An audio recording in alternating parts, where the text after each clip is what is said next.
A finales del siglo XVI, el Papado de Roma va a impulsar la más grande y gigantesca operación urbanística jamás vista hasta entonces en la ciudad de Roma.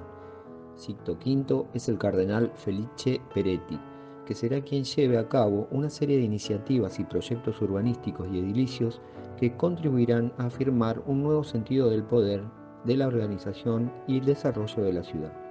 Será quien pueda plasmar en un plan coherente y perdurable lo que sus antecesores habían pensado y no lo pudieron lograr, lo que le ha hecho merecedor del título de primer urbanista moderno.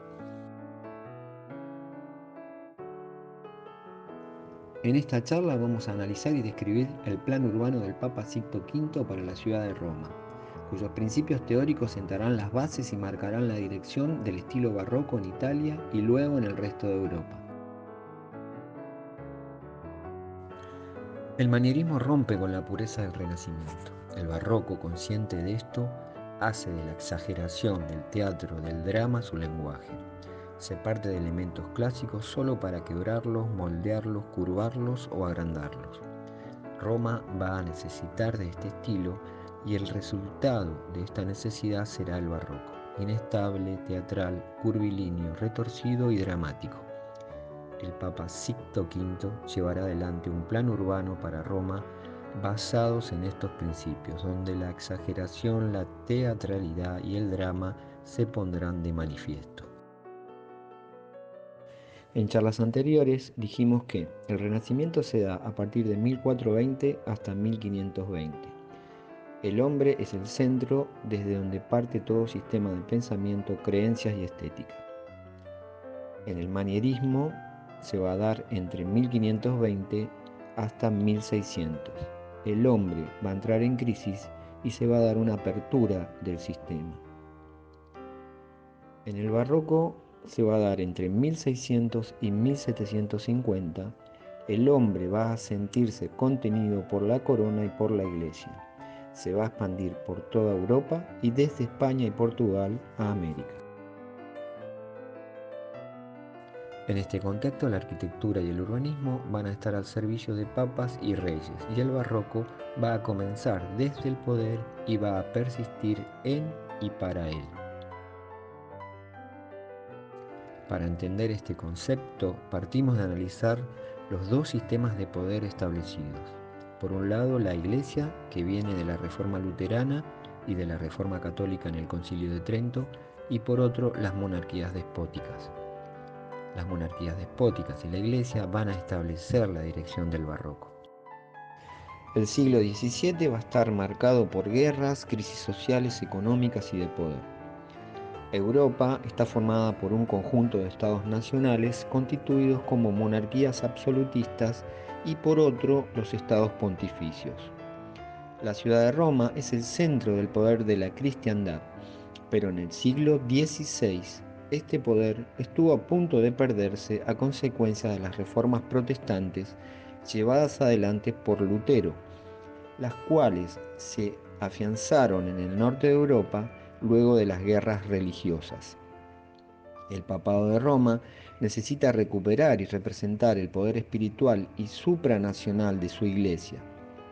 Para emprender esta tarea, deberá aplicar políticas tendientes a recuperar el prestigio histórico y moral de la ciudad, que es el centro de llegada de todos los peregrinos de los países católicos. El ejemplo del barroco en Roma pronto traspasará las fronteras. El resultado que se buscaba desde el poder tiene éxito y este modelo va a trascender al resto de Europa, siendo incorporado a las monarquías absolutistas, las cuales van a necesitar del barroco para mostrar su poder equiparable al del papado. Pero en ese momento Roma es el escenario de desórdenes incontrolados y descuidos en la conservación de sus edificaciones. El Papa Sixto V va a dar un paso adelante en la tarea de cambiar esta realidad.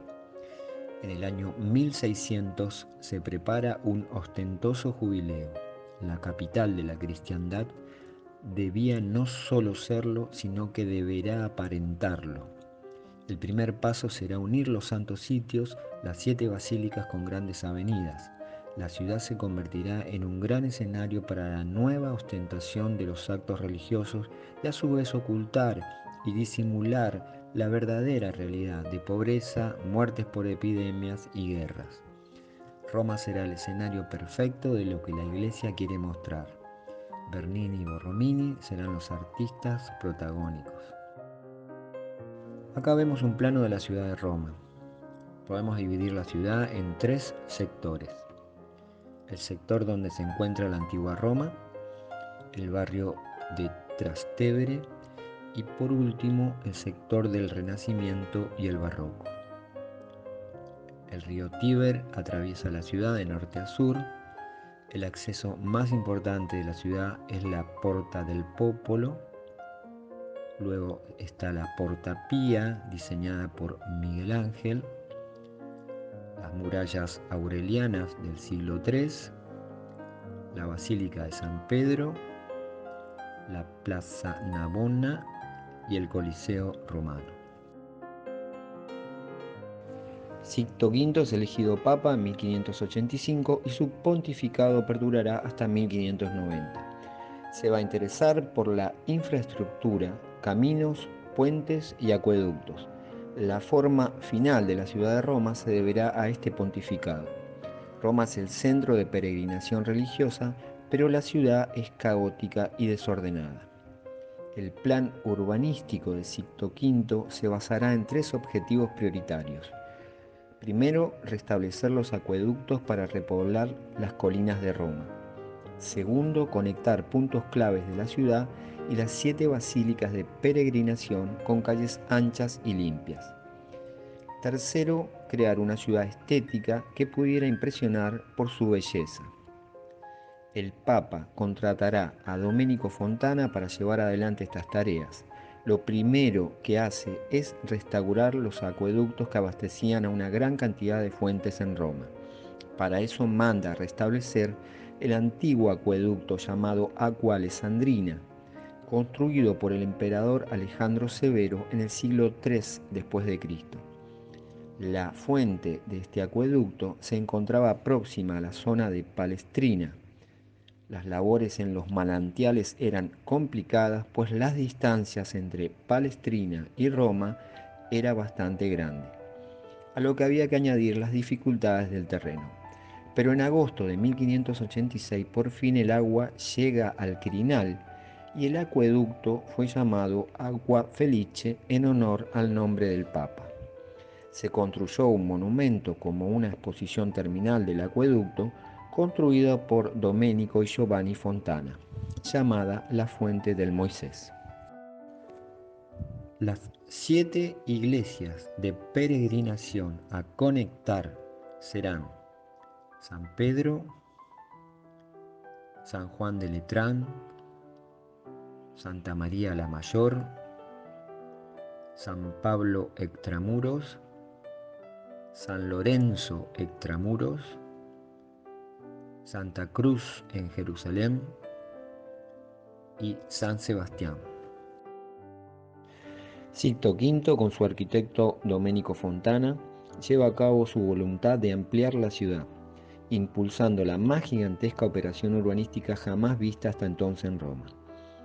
El objetivo de todo este programa es, según Fontana, la construcción de una red viaria que facilitará el camino a los peregrinos, lo que además se acompañó de medidas que fomentasen el repoblamiento y el relanzamiento de la actividad edilicia y comercial.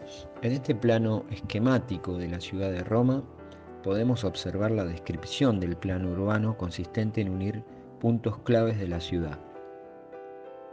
Orientada de noroeste a sudeste, su eje principal es la Strada Felice, que parte de la Puerta del Popolo, la cual recibe la mayor afluencia de gente, sigue por la Strada Babuino y al llegar al Monte Pincio se planea, para salvar el desnivel, una escalinata que no llega a realizarse y que luego será la escalinata de la Plaza España, que comunica con la iglesia Trinidad del Monte. El otro eje importante es la Vía Pía, que comienza en la Porta Pía, luego se encuentra con la Fuente del Moisés, y en el cruce con la Strada Felice se configuran conducciones de agua para fuentes en las 4 esquinas y donde se realizará la iglesia barroca de San Carlos de las Cuatro Fuentes. Concluye esta vía en el Palacio del Quirinal, antigua residencia papal. En la Plaza Santa María Maggiore se abre una vía, Panisperna, que comunica con la Strada del Corso y con la ciudad medieval. Se monumentalizan los espacios con fuentes o con las columnas trajanas y aurelianas. Se proyecta una calle que cruza la muralla aureliana hasta San Lorenzo, pero no se llega a realizar. La vía gregoriana, más tarde llamada Merulana, comunica Santa María Maggiore con San Juan de Letrán. Esta vía es remodelada por Sixto V. La Strada Felice se prolonga después de Santa María Maggiore hasta Santa Cruz de Jerusalén. Se proyectó una calle que no llegó a realizarse, comunicando Santa Cruz con San Juan. Además, se comunicó San Juan con el Coliseo. El tridente de la Plaza del Popolo lo constituyen 3 calles: la Vía del Corso al medio, la Vía del Babuino a la izquierda, como ya mencionamos, y la Vía Ripetta a la derecha. Para asegurar que su plan perdurase, consciente de su limitado mandato en el tiempo y para que lo continuasen sus sucesores, Sixto V colocó obeliscos en los puntos a unir a modo de hitos urbanos como referencia vertical y con una fuerte carga simbólica. Estos obeliscos habían sido utilizados en el antiguo Egipto y los romanos supieron ver su significado de representación del poder y su valor de eternidad. No eran solo un trofeo, sino una manipulación intencionada a captar su poder sobrenatural que se les atribuía. Por ello quisieron trasladarlos a Roma, donde fueron colocados en diferentes sectores de la ciudad imperial. Sixto V toma la decisión de trasladarlos. El caso del obelisco vaticano, que estaba ubicado en el Circo de Nerón, lugar donde habían sido martirizados los cristianos. El traslado suponía un acto simbólico, reivindicativo y con una intención de cristianizar el monumento. El traslado y la reubicación de los obeliscos era un reto para la tecnología de la época y Domenico Fontana se enfrentó a este reto. Por ejemplo, el obelisco vaticano tenía una altura de 25 metros y un peso de 327 toneladas. Finalmente Fontana logra trasladarlo y erigirlo en la plaza de San Pedro, valiéndose de una estructura mecánica y de madera y de metal. El hecho fue muy celebrado en Roma y en el extranjero, y Fontana recibió un reconocimiento de Sixto V y de todo el pueblo romano, convirtiéndose en la persona más famosa en ese momento. La colocación del obelisco en su actual emplazamiento, además de su carácter simbólico, respondía a un esquema de centralidad, unido al proyecto de Sixto V de alargar la plaza de San Pedro hasta el Tíber, convirtiendo de este modo al obelisco en el punto de referencia visual para los peregrinos que acudieran a la tumba de San Pedro. Más de 400 años después, esta apertura se llevará a cabo recién entre los años 1936 y 1950, en el gobierno fascista de Benito Mussolini, que encargará dichos trabajos al arquitecto Marcello Piacentini. Basándose en proyectos de Carlo Fontana, la Gran Calle requirió la demolición del sector llamado La Spina del Borgo, entre la Basílica y el río. El proyecto contemplaba abrir una avenida que no eclipsara el protagonismo de los edificios del Vaticano, respetando las intenciones de Bernini. Como las fachadas de los edificios con frentes a la nueva avenida no estaban perfectamente alineadas, se construyeron plazoletas a lo largo de ambas veredas a modo rectificativo, erigiendo allí filas de obeliscos que sirven de soporte a la iluminación urbana. Actualmente esta vía de acceso a San Pedro es llamada Vía de la Conciliación. Acá podemos observar cómo finalmente se materializó esta idea urbanística de conectar la plaza con el río Tíber. Se aprecia claramente la apertura de la plaza hacia el río y el obelisco como referencia vertical. Un año después de la colocación del primer obelisco se coloca otro delante de la Basílica de Santa María Maggiore. Este obelisco tiene una altura de 14 metros y se encontraba en el mausoleo de Augusto. El obelisco fue situado por Fontana delante del ábside de la basílica, donde aún permanece. Paralelamente se coloca otro en San Juan de Letrán, que es la primera iglesia cristiana, la primera concesión de Constantino en un ambiente de hostilidades paganas. El obelisco fue rematado con una cruz, símbolo del triunfo del cristianismo sobre el paganismo. V difiere en su punto de vista de los hombres del Renacimiento con respecto a los edificios antiguos romanos. Para él, el mundo pagano había sido vencido por el cristianismo, y los monumentos antiguos no tenían razón de ser a menos que exaltasen al cristianismo. Ordena la restauración de las columnas de Trajano y Marco Aurelio. Las dos columnas eran el símbolo de los probablemente más grandes emperadores, Marco Ulpio Trajano y Marco Aurelio, el emperador filósofo. Era el claro ejemplo de dos grandes hombres que por su fama habían sido divinizados. Hay una clara intención de cristianizar los monumentos antiguos. Para ello manda colocar sobre cada columna las estatuas de San Pedro y San Pablo respectivamente. Siguiendo con el plan urbano auspiciado por Sixto V, vamos a ver ahora la Plaza del Popolo. La plaza es una de las más conocidas de Roma y la puerta de entrada principal de la ciudad. Se encuentra en el sector norte de lo que eran las murallas aurelianas, donde antes estaba la Puerta Flaminia, justo en el comienzo de la Vía Flaminia, que en tiempos del Imperio era la principal vía de acceso por el norte.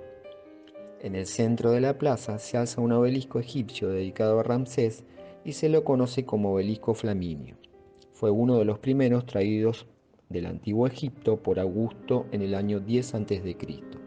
Domenico Fontana eligió colocarlo en el centro de la plaza. Como ya mencionamos, tres calles nacen y forman el mencionado tridente. Hacia el sur, la Vía del Corso sigue el rumbo de la antigua Vía Flaminia, que conduce a la Plaza Venecia, a las colinas capitolinas y los foros romanos. A la izquierda, la Vía del Babuino conecta la Plaza España. A la derecha, la Vía Ripetta llegaba hasta el siglo XIX al puerto de Ripetta, el cual ya no existe por los inconvenientes que acarreaba las innumerables inundaciones del río Tíber.